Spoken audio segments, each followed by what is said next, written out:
Good morning everyone, welcome to civil services study practice set number ये 54 है UP PCS के लिए। और प्रैक्टिस करेंगे हम जीएस के प्रश्नों पर। वर्ष 2023 के लिए पीसीएस के लिए सीरीज चल रही है, हर दिन लाभ उठाते रहिए इसका। इन सभी डेली यूट्यूब वीडियोस क्वेश्चन का पीडीएफ प्राप्त कर सकते हो और फुल सीरीज प्राप्त कर सकते हो, चल रही है हमारे टेलीग्राम पर। ये नंबर है, इस पर कॉल या व्हाट्सअप करके, ठीक है, 9560112583। तो पहला प्रश्न है, कुछ सेकंड का टाइम मिलेगा एक प्रश्न को पढ़ने के बाद अपना भी सोचना कि आंसर क्या होगा। ठीक है, पेपर पेन लेकर बैठने की आवश्यकता है नहीं, चाहो तो नोट डाउन कर सकते हो। इसका पीडीएफ प्रोवाइड कर दिया जाएगा पेड टेलीग्राम ग्रुप में। लेकिन तो पहला प्रश्न है, मैंग्रोव फॉरेस्ट से रिलेटेड 3 स्टेटमेंट है यहाँ पर, बताने के में से कौन सा करेक्ट होगा। देखिए, भारत में सुंदरवन जो है विश्व का सबसे बड़ा मैंग्रोव वन क्षेत्र है। और मैंग्रोव वन जो होते हैं वो श्वसन के लिए न्यू मेटाफोर नामक विशेष जड़ें विकसित करते हैं। और यह यूनेस्को की विश्व धरोहर स्थल की सूची में जो है अभी तक सूचीबद्ध नहीं किया गया। भारत का सबसे बड़ा मैंग्रोव है, ठीक है, विश्व का सबसे बड़ा मैंग्रोव है भारत में सुंदरवन, और यूनेस्को की विश्व धरोहर सूची में शामिल ना हो, गलत है स्टेटमेंट। ठीक है, पहला सही है, दूसरा सही है, तो थर्ड को हटा दीजिए, एक और दो सही है केवल। तो भारत के पश्चिम बंगाल में सुंदरवन विश्व का सबसे बड़ा मैंग्रोव क्षेत्र यूनेस्को की विश्व धरोहर सूची में शामिल है। ठीक है, तो गलत है तीसरा वाला स्टेटमेंट। और मैंग्रोव वन जो होते हैं श्वसन के लिए न्यू मेटाफोर नामक विशेष जड़ें विकसित करते हैं। और दक्षिण एशिया में कुल मैंग्रोव कवर भारत का योगदान कितना है, उसमें 45.8% है। ठीक है, और मैंग्रोव उथले तट क्षेत्रों में हवा और लहर की क्रिया को कम करके तूफान बफर के रूप में भी काम करते हैं। दूसरा स्टेटमेंट है, एशियाटिक लायन से रिलेटेड, यानी एशियाई शेर आईयूसीएन की रेड लिस्ट में क्या है, इंडेंजर्ड है, वुल्नरेबल है, क्रिटिकली इंडेंजर्ड है, या फिर विलुप्ति की ओर है, एक्सटेंट होने वाला है। देखिए, वुल्नरेबल से थोड़ी स्थिति खराब है, ये इंडेंजर्ड है, क्रिटिकली इंडेंजर्ड नहीं है, और विलुप्ति की कगार पर तो नहीं होगा ये, तो पहला वाला सही है। तो भारत में जो गिर राष्ट्रीय उद्यान और वन्य जीव अभ्यारण्य है वो एशियाई शेरों का एकमात्र निवास स्थान है। 2020 के आंकड़ों के मुताबिक भारत में शेरों की संख्या 674 है, जिसकी संख्या 2015 में कितनी थी, 523 थी। एशियाई शेरों की संरक्षण स्थिति की बात करें तो आईयूसीएन की रेड लिस्ट में इंडेंजर्ड है, यानी क्रिटिकली इंडेंजर्ड है, यानी संकटग्रस्त है। और साइट्स के भारतीय आबादी के परिशिष्ट 1 में शामिल है, और अन्य सभी आबादी में परिशिष्ट 2 में शामिल है। वन्य जीव संरक्षण अधिनियम 1972 की अनुसूची 1 में शामिल है ये। तीसरा प्रश्न है, निम्नलिखित कथनों पर विचार करेंगे, 2 स्टेटमेंट है, बताने के इनमें से कौन सा सही है। भारत में पहला नगर निगम 1688 में मद्रास में स्थापित किया गया, और 74वें संशोधन अधिनियम ने नगर पालिकाओं के प्रशासन के लिए संविधान में भाग 9A को जोड़ा, यानी नौका का जोड़ा। 73वां है, 74वां है, नगर पालिकाओं से संबंधित 74वां ही है, और पहला वाला भी सही है, दोनों के दोनों करेक्ट हो जाते हैं, सी है इसका आंसर। तो देखिए, नगर निगम जो होते हैं वो शहरी स्थानीय सरकार है जो 10 लाख से अधिक लोगों की आबादी वाले किसी भी महानगर के विकास के लिए जिम्मेदार है। भारत में पहला नगर निगम वर्ष 1688 में मद्रास में स्थापित किया गया। उसके बाद 1776 में बम्बई और कलकत्ता में नगर निगम स्थापित किए गए। एक संविधान संशोधन हुआ था 74वां 1992 में। ठीक है, इसने भाग 9 का ए सम्मिलित किया संविधान में, और ये संबंध रखता है नगर पालिकाओं और नगर पालिकाओं के प्रशासन से। चौथा प्रश्न है, निम्नलिखित कथनों पर विचार करेंगे। पहला कथन है, क्रिप्टो करेंसी डिजिटल मुद्राएं हैं जो नेटवर्क के लेन देन को सुरक्षित और सत्यापित करने हेतु क्रिप्टोग्राफी का उपयोग करती हैं। बिटकॉइन, एथेरियम क्रिप्टो करेंसी के उदाहरण हैं। बिल्कुल ये करेक्ट है, दोनों के दोनों स्टेटमेंट, पहले भी हमने चर्चा की है इन पर। देखिए, संयुक्त राष्ट्र और विकास निकाय यानी अंकटाड के एक हालिया अध्ययन के अनुसार वर्ष 2021 में 7% से अधिक भारतीयों के पास क्रिप्टो करेंसी के रूप में डिजिटल मुद्राएं थीं। यूक्रेन जो है इस सूची में प्रथम स्थान पर है, उसके बाद है रूस, तीसरे स्थान पर वेनेजुएला, चौथे पर है सिंगापुर, पाँचवें पर है केन्या, और छठा है संयुक्त राज्य अमेरिका। विकासशील देशों सहित कोविड-19 महामारी के दौरान क्रिप्टो करेंसी का वैश्विक उपयोग जो है वो तेजी से बढ़ा है। पांचवा प्रश्न है, ब्लॉकचेन टेक्नोलॉजी के संदर्भ में, ठीक है, 3 कथन है, बताने के इनमें से कौन सा सही है। देखिए, यह एक सार्वजनिक खाता बही है जिसका हर कोई निरीक्षण कर सकता है, लेकिन कोई एकल उपयोगकर्ता नियंत्रित नहीं करता। ब्लॉकचेन की संरचना और डिजाइन ऐसी है कि इसमें मौजूद सभी डेटा केवल क्रिप्टो करेंसी के बारे में है। ये केवल वाले स्टेटमेंट गलती होते हैं अधिकतर। तीसरा स्टेटमेंट है अनुप्रयोग जो कि बुनियादी सुविधाओं पर निर्भर करते हैं ब्लॉकचेन को बिना किसी अनुमति के विकसित किया जा सकता है। तीसरा बताइए सही है या गलत। देखिए तीसरा वाला सही है, केवल वाला स्टेटमेंट जो है गलत है, पहला वाला सही है। तो थर्ड को कर दीजिए एलिमिनेट, मतलब सेकंड को कर दीजिए एलिमिनेट, जहाँ जहाँ दो है वो नहीं होगा, 1 और 3 इसका आंसर हो जाएगा सी। ठीक है, तो पहला वाला तो हो गया करेक्ट। आ जाइए दूसरे वाले स्टेटमेंट क्या था। देखिए ब्लॉकचेन न केवल क्रिप्टो करेंसी के बारे में है, बल्कि यह पता चला है कि ब्लॉकचेन वास्तव में अन्य प्रकार के लेन देन के बारे में डेटा संग्रहित करने का एक बहुत ही विश्वसनीय तरीका है। वास्तव में ब्लॉकचेन तकनीक का उपयोग संपत्ति के आदान प्रदान, बैंक लेन देन, स्वास्थ्य सेवा, स्मार्ट अनुबंध आपूर्ति श्रृंखला और यहाँ तक कि एक उम्मीदवार के लिए मतदान में भी किया जा सकता है। तो दूसरा वाला स्टेटमेंट गलत था, इसको पढ़ लीजिएगा, पेड टेलीग्राम में PDF मिलेगी। क्वेश्चन नंबर 6 पर आ जाइए। हाल ही में कब 10 अगस्त 2022 को विश्व जैव ईंधन दिवस मनाया गया, यानी वर्ल्ड बायोफ्यूल डे। इस अवसर पर भारत सरकार ने कहा इंडियन ऑयल कॉरपोरेशन की रिफाइनरी में दूसरी पीढ़ी यानी 2G एथेनॉल संयंत्र स्थापित करने की घोषणा की है। हरियाणा, नई दिल्ली, तमिलनाडु या गाजियाबाद, यानी उत्तर प्रदेश में, भारत की राजधानी दिल्ली में, तमिलनाडु में या हरियाणा में। यूपी नहीं है तो गाजियाबाद को हटा दीजिए, तमिलनाडु नहीं है, दिल्ली नहीं है, हरियाणा इसका उत्तर है। तो विश्व जैव ईंधन दिवस जो है 2022 पर भारत सरकार ने हरियाणा में इंडियन ऑयल कॉरपोरेशन की रिफाइनरी में दूसरी पीढ़ी एथेनॉल संयंत्र स्थापित करने की घोषणा की। यह एथेनॉल संयंत्र अतिरिक्त आय और हरित ईंधन पैदा करने के साथ साथ दिल्ली और NCR क्षेत्र में वायु प्रदूषण को कम करने में मदद करेगा। विश्व जैव ईंधन की बात करें, वर्ल्ड बायोफ्यूल डे की बात करें, तो प्रत्येक वर्ष ये 10 अगस्त को मनाया जाता है। यह पारंपरिक जीवाश्म ईंधन के विकल्प के रूप में गैर जीवाश्म ईंधन के महत्व के बारे में जागरूकता बढ़ाने के लिए मनाया जाता है। थोड़ी पृष्ठभूमि देखें तो यह दिवस सर रुडोल्फ डीजल के सम्मान में मनाया जाता है। छोटी क्लासों में सुना होगा इनका नाम आपने। देखिए डीजल इंजन के आविष्कारक थे रुडोल्फ डीजल। उन्होंने सबसे पहले जीवाश्म ईंधन की जगह वनस्पति तेल की संभावना की भविष्यवाणी की थी। 7वां प्रश्न है, निम्नलिखित कथनों पर विचार करेंगे। 3 स्टेटमेंट है, बताने कि इनमें से कौन सा करेक्ट है। भारतीय रिजर्व बैंक यानी RBI के गवर्नर की नियुक्ति केंद्र सरकार द्वारा की जाती है और भारत के संविधान में कुछ प्रावधान केंद्र सरकार को जनहित में RBI को निर्देश जारी करने का अधिकार देते हैं। भारत के संविधान में क्या ऐसे प्रावधान हैं? RBI के गवर्नर भारतीय रिजर्व बैंक अधिनियम से अपनी शक्ति प्राप्त करते हैं। देखिए यहाँ पहला वाला स्टेटमेंट सही है, दूसरा वाला गलत है, तीसरा वाला सही है। ठीक है, भारत के संविधान में नहीं है प्रावधान, बल्कि भारतीय रिजर्व बैंक अधिनियम 1934 में है। तो सेकंड वाले को एलिमिनेट कर दीजिए, जहाँ जहाँ दो है वो नहीं होगा, 1 और 3 इसका आंसर हो जाएगा, यानी डी हो जाएगा। तो भारतीय रिजर्व बैंक की स्थापना 1 अप्रैल 1935 को भारतीय रिजर्व बैंक अधिनियम 1934 के प्रावधानों के अनुसार की गई थी। ठीक है, और RBI के मामले केंद्रीय निदेशक मंडल द्वारा शासित होते हैं और बोर्ड की नियुक्ति भारत सरकार द्वारा भारतीय रिजर्व बैंक अधिनियम 1934 के अनुरूप की जाती है। तो पहला वाला सही है। देखिए केंद्र सरकार बैंक के गवर्नर के परामर्श से समय समय पर बैंक को ऐसे निर्देश दे सकती है जिसे जनहित में आवश्यक समझे। तो दूसरा वाला गलत है। ठीक है, संविधान में ऐसा प्रावधान नहीं है, तीसरा वाला सही है। क्वेश्चन नंबर 8 पर आ जाइए। भारत में पाई जाने वाली जनजातियों के संदर्भ में निम्न कथनों पर विचार कीजिए। ये 3 स्टेटमेंट है, इनमें से किसी एक जनजाति की बात हो रही है। इसका संबंध भूमध्य सागरीय प्रजाति से है, पशुचारण इनका मुख्य व्यवसाय है, इसमें बहुपति विवाह प्रथा प्रचलित है। इससे पहचान ना पड़े, इससे ना पड़े, पशुचारण एक से अधिक ट्राइब का मुख्य व्यवसाय हो सकता है, लेकिन इससे आपको पड़ जाएगी कि टोडा के बारे में बात हो रही है।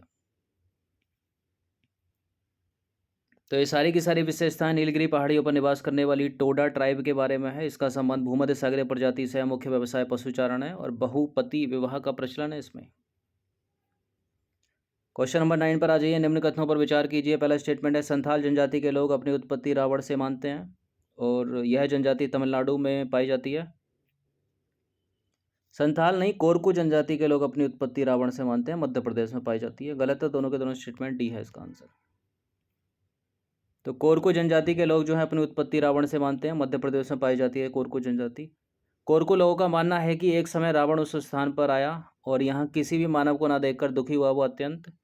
उसने शिव से प्रार्थना की, तब शिव के प्रताप से कोरकू जनजाति की उत्पत्ति हुई। 10वां प्रश्न है, भारत की सबसे लंबी दूरी की रेलगाड़ी कौन सी है? विवेक एक्सप्रेस। देखिए विवेक एक्सप्रेस जो है भारत की सबसे ज़्यादा दूरी तय करने वाली रेलगाड़ी है। यह डिब्रूगढ़ से कन्याकुमारी के बीच चलती है। 11 प्रश्न है। सूची 1 को सूची 2 के साथ सम्मिलित करेंगे। नीचे दिए गए कूट की सहायता से सही उत्तर का चयन करेंगे। सूची 1 में जनजाति, सूची 2 में है राज्य। अंगामी जनजाति, अहोम जनजाति, लुसाई जनजाति, अलार जनजाति। बताइए कौन सी कहाँ कहाँ पाई जाती है। अंगामी नागालैंड में पाई जाती है, पहला सम्मिलित है। अहोम असम में पाई जाती है, ठीक है। लुसाई हो गई मिजोरम में, अलार हो गई केरल में। तो इसका आंसर हो जाएगा सी, यानी 1 3 2 4। तो अंगामी जनजाति नागालैंड की है, लुसाई मिजोरम की, अलार केरल की, अहोम असम की। इंपॉर्टेंट है ये। 12 प्रश्न है। सूची 1 को सूची 2 के साथ सम्मिलित कीजिए। नीचे दिए गए कूट की सहायता से सही उत्तर का चयन कीजिए। सूची 1 में कारखाना, सूची 2 में स्थान। Chittaranjan locomotive rail coach factory diesel locomotive rail पहिया कारखाना। चितरंजन लोकोमोटिव है पश्चिम बंगाल में। रेल कोच फैक्ट्री कहाँ पर है? पेरम्बूर में, ठीक है। डीजल लोकोमोटिव वाराणसी, रेल पहिया कारखाना छपरा बिहार। तो बी हो जाएगा इसका आंसर। चितरंजन लोकोमोटिव पश्चिम बंगाल के चितरंजन में है। रेल कोच फैक्ट्री है तमिलनाडु के पेरम्बूर में। डीजल लोकोमोटिव उत्तर प्रदेश के वाराणसी में। रेल पहिया छपरा बिहार। यहाँ से सवाल पूछे जाते हैं हर साल यूपीपीसीएस में। नंबर 13 पर आ जाइए। निम्नलिखित में से कौन जो है तापी पाइपलाइन परियोजना के भागीदार देश हैं? Tapi Turkmenistan, Afghanistan, Pakistan, India. किसमें है? ए में। तो तापी पाइपलाइन परियोजना के सहभागी देश तुर्कमेनिस्तान है, अफगानिस्तान, पाकिस्तान और भारत। इस परियोजना का निर्माण एशियन डेवलपमेंट बैंक एडीबी यानी एशियाई विकास बैंक की सहायता से किया जा रहा है। नंबर 14 पर आ जाइए। सूची 1 को सूची 2 के साथ सम्मिलित करेंगे। सूची 1 में संस्थान, सूची 2 में मुख्यालय। अंतर्देशीय जलमार्ग संस्थान, अंतर्देशीय जलमार्ग प्राधिकरण, राष्ट्रीय अंतर्देशीय नौवहन संस्थान, केंद्रीय जल परिवहन निगम, राष्ट्रीय जल क्रीड़ा संस्थान। बताइए कौन कहाँ कहाँ पर है। तो देखिए अंतर्देशीय जलमार्ग प्राधिकरण यह है नोएडा में। राष्ट्रीय अंतर्देशीय नौवहन संस्थान यह है पटना में। और केंद्रीय जल परिवहन निगम कलकत्ता में है। और राष्ट्रीय क्रीड़ा जल संस्थान गोवा में। तो इसका आंसर हो जाएगा ऑप्शन नंबर बी 3 4 1 2। तो अंतर्देशीय जलमार्ग प्राधिकरण का मुख्यालय उत्तर प्रदेश के नोएडा में है तथा पटना में, कोलकाता में, गुवाहाटी, कोची में इसके क्षेत्रीय कार्यालय हैं।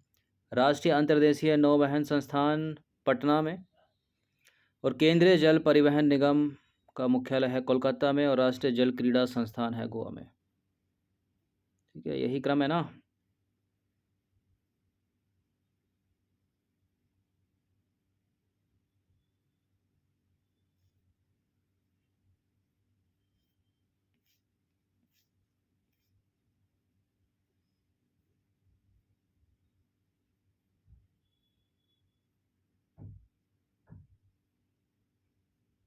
चलिए देख लीजिएगा उसको। क्वेश्चन नंबर 15 पर आ जाइए। निम्नलिखित कथनों में से कौन सा एक सही नहीं है? पहला कथन है एन्नो निजी क्षेत्र द्वारा निर्मित पहला बंदरगाह है।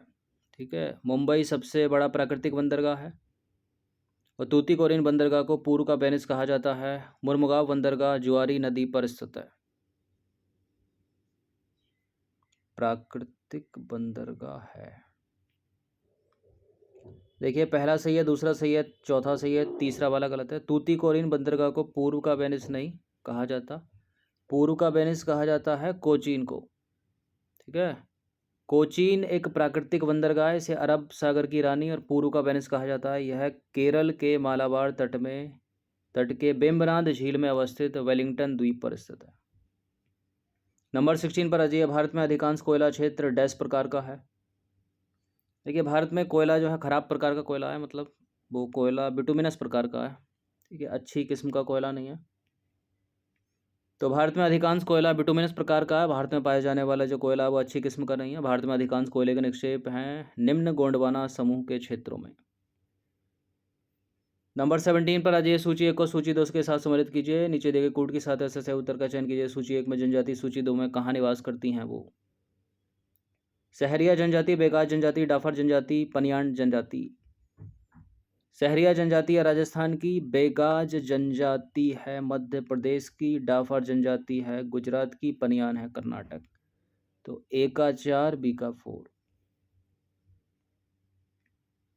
ए का 1, बी का 4, ठीक है। ए का 1, बी का 4, सी का 2, डी का 3।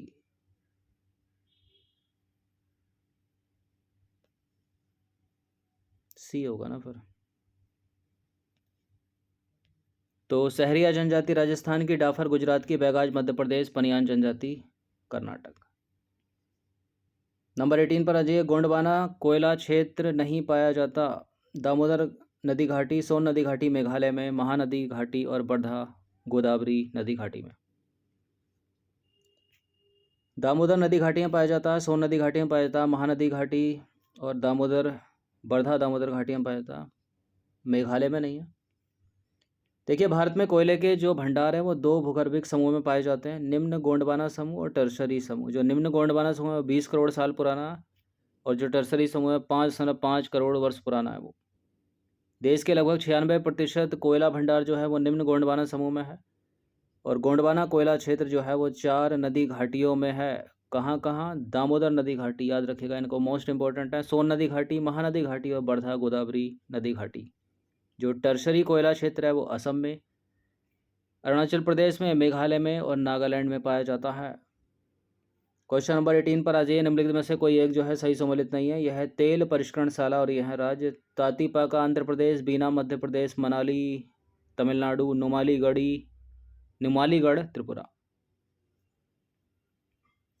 ये मनाली हिमाचल वाला मनाली नहीं है, बल्कि ये तमिलनाडु चेन्नई का तेल परिष्करण वाला मनाली है।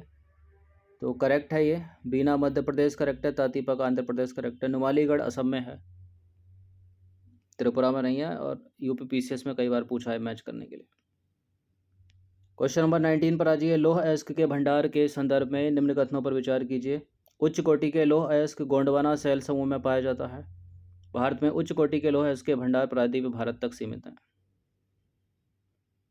ऐसा है क्या? प्रायद्वीप भारत तक सीमित है। देखिए, गोंडवाना सेल समूह में तो कोयला है ना। उच्च कोटि का लौह अयस्क धारवाड़ में, तो गलत है पहला वाला स्टेटमेंट, बिल्कुल दूसरा वाला सही है। ठीक है, प्रायद्वीप भारत तक सीमित है उच्च कोटि के लौह अयस्क भंडार। तो भारत में लौह अयस्क के भंडार पर्याप्त हैं। ठीक है, भारत में लौह अयस्क के पर्याप्त भंडार हैं। यहाँ अधिकतर हेमेटाइट और मैग्नेटाइट के लौह अयस्क पाए जाते हैं। पहला वाला गलत है, क्योंकि उच्च कोटि के लौह अयस्क धारवाड़ सेल समूह में पाए जाते हैं, ना कि गोंडवाना में। और यही कारण है कि उच्च कोटि के लौह अयस्क के भंडार प्रायद्वीप भारत तक सीमित हैं। तो दूसरा वाला स्टेटमेंट सही है। अब 20वां प्रश्न, अंतिम प्रश्न है। सूची 1 को सूची 2 के साथ सम्मिलित कीजिए। नीचे दिए गए कूट की सहायता से सही उत्तर का चयन कीजिए। सूची 1 में संख्या है, सूची 2 में है राष्ट्रीय राजमार्ग। NH1, NH2, NH28, NH3 कौन कहाँ से कहाँ तक जाता है बताइए। देखिए, NH1 यानी नेशनल हाईवे नंबर 1 जाता है दिल्ली से अमृतसर। ठीक है, दिल्ली से लखनऊ जाएगा NH28 और NH2 जाता है दिल्ली से कलकत्ता और NH3 जाता है आगरा से मुंबई। तो पहले का चौथा हो गया, एक से एलिमिनेट हो जाएगा ये। ठीक है, तो नेशनल हाईवे नंबर 1 दिल्ली से अमृतसर है, नेशनल हाईवे नंबर 2 दिल्ली से कलकत्ता है, नेशनल हाईवे नंबर 28 दिल्ली से लखनऊ है और नेशनल हाईवे नंबर 3 है आगरा से मुंबई। तो ये सही सुमेल इस प्रकार हो गया। तो 20 प्रश्न थे, ये मोस्ट इंपॉर्टेंट है। ठीक है, ऐसे ही सवाल पीसीएस की परीक्षा में पूछे जाते हैं। आपने देखा होगा प्रीवियस ईयर के प्रश्न, इन सभी की प्रैक्टिस कर लीजिएगा। ठीक है, ये नंबर है, इस पर कॉल करके आप इन सभी डेली यूट्यूब वीडियोस पे जो टेस्ट आते हैं इनका PDF प्राप्त कर सकते हो, जो मिलेगा आपको पेड टेलीग्राम ग्रुप में। ठीक है, एक छोटा सा अमाउंट देकर। धन्यवाद।